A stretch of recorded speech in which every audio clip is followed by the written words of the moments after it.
Hey, what's up? Hope everyone's doing all right. So we are on week 7.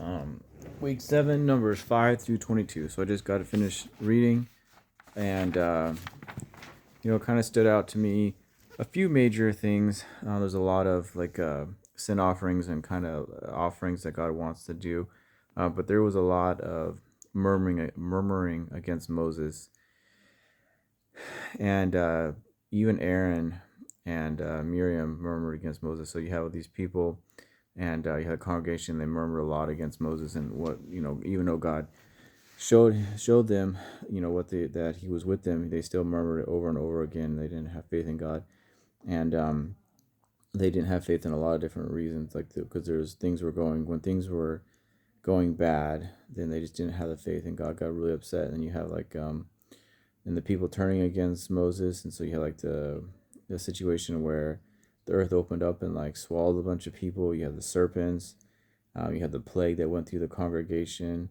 and then you had the God telling the congregation that He was going to have them wander in the wilderness for 40 years, because they didn't believe in what He said He was going to do. So you have a lot in Numbers here. You have a lot of disobedience to God, and a lot of the people not believing that God was going to do what He was going to said He was going to do, even though He showed them sign and time again. And I think this is, a kind of a common, at least I feel like it just be like a common occurrence that happens when these events happen, when God's people are moved from one place to another. You have this thing that's played out over and over again, and I think that we look at Numbers and we look at the Old Testament, and we can kind of see this played out and how things are going to happen and the consequence of these. And so maybe things will be a little bit different, but I still think this main kind of thing is played out. And if this main thing is going to be played out again, then try to do the best that we can, and don't get discouraged when these things happen. So the first thing that I had on Monday that it was actually talked about in the beginning of Numbers was the vow of the Nazarite, and because you have a Nazarite and a Nazarene, and Jesus is like a Nazarene, but it's the same as a Nazarite. Nazarene, but the Nazarites were Nazarenes with the vow of a Nazarite, and this gets kind of confusing. Um, and so, but you have the vow of the Nazarene, so that they didn't drink any alcohol, or the Nazarite, they didn't drink any alcohol, and they shaved their head. And this is just kind of like a vow that they did to show that they were um, being obedient, and that there seemed to be a time of modesty. And so you had this vows when something went wrong or something happened, and then people would know that they were under this vow, and they would have a time to be sober and a time to reflect about what's happening. Um, and so I guess, can you do that now? Um, I mean, you can do that now. You can always fast, but it's like a different thing. Now you don't want the people. Back then, you wanted everybody to know that you're fasting. Now you don't want to know. You don't want to let people know. And so you have this much different thing that happens now. But we can do things a lot differently now. We have the ability to do these vows and to do these things that we do for God because we think God wants us to, or because God wants us to. We have a lot of different ways of doing it. It's not just like one sure way of doing it, or one way of doing it. There's many different ways to do it. And so Tuesday I had the Levites, and so the Levites are God's people, or God's people that are chosen to minister onto Him. And it pretty much seems to be these are kind of the doctors and almost the government officials. And so if the people are doing really good, then the Levites are doing really good because they get taxes, or they get money from the people and offerings from the people. And that's their inheritance, is what the people bring to them. And so they seem to be kind of the public officials, and the doctors. And so it gives them incentive for the people to do well, because they're going to get paid for that. If the people aren't doing well, and the society isn't doing well, they're not turning to God, then they're not going to get paid very well, and they're not going to have the things that they want, and they're going to starve pretty much. And so this gives incentives for the government officials, for the society to do well. If the society does well, then these people live well. If the society is doing bad, then these people live bad. And it's interesting because like now you can just get a job as a government official, but if it's like a family that's a government official, then they really are tied into the society. But that's just not what we do now. But it is interesting thought, different way that things were, and maybe there are situations where this is a better way of doing things.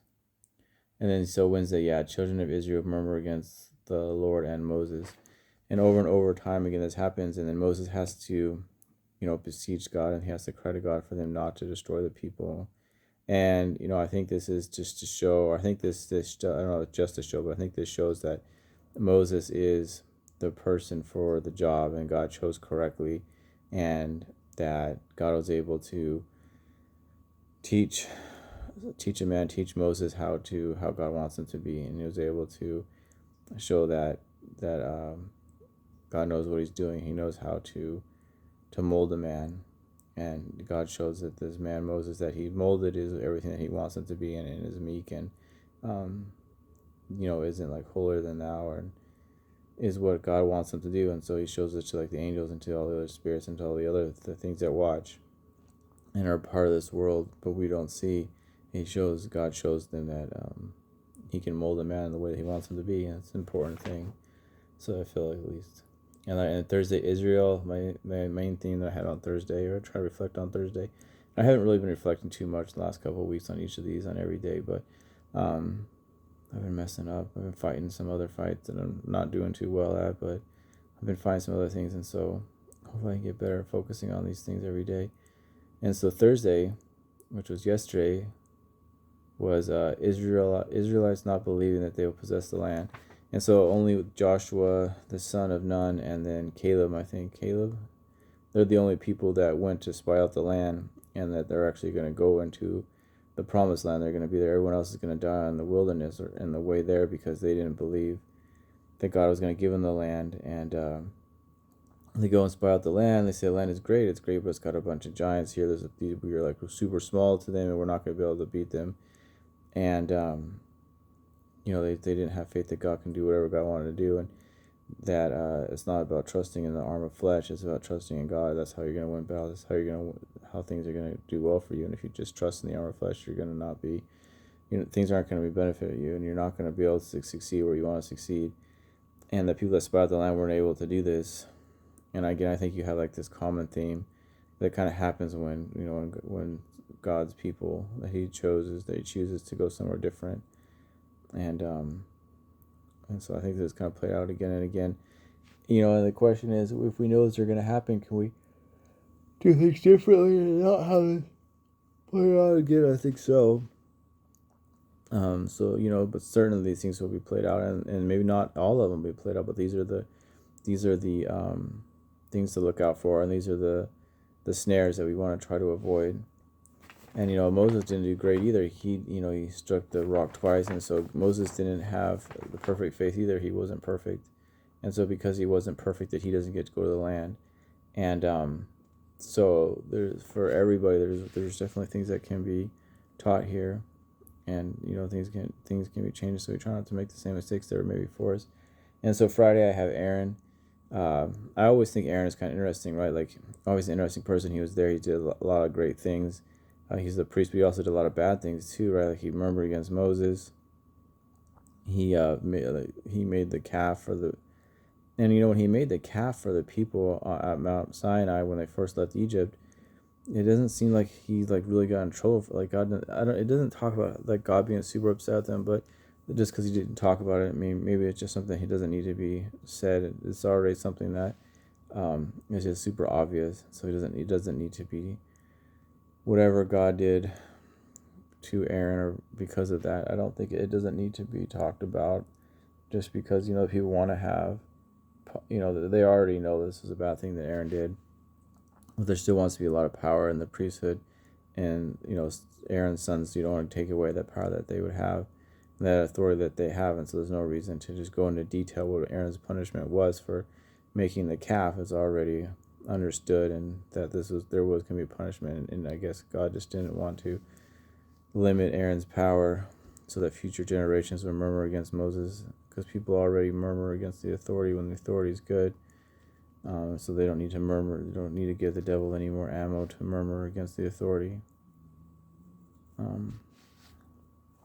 So yeah, that's the readings. And once again, it's Numbers 5 through 22. And it's a great reading. All of it's super great. And I kind of do like how Numbers and Leviticus, like there's a lot of rules and stuff in Leviticus. There's a lot of rules in Numbers. There's a lot of rules in Deuteronomy. But there's also a lot of cool events that happen, really interesting events that happen. So you have this rules and rules and rules, and then you have like this really cool event that's kind of in there.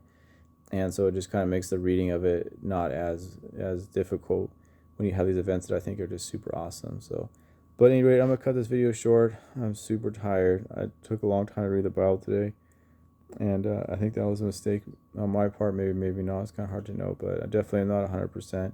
So I'm gonna go ahead and end the video, and hope everyone's doing okay. God bless, and happy truth seeking.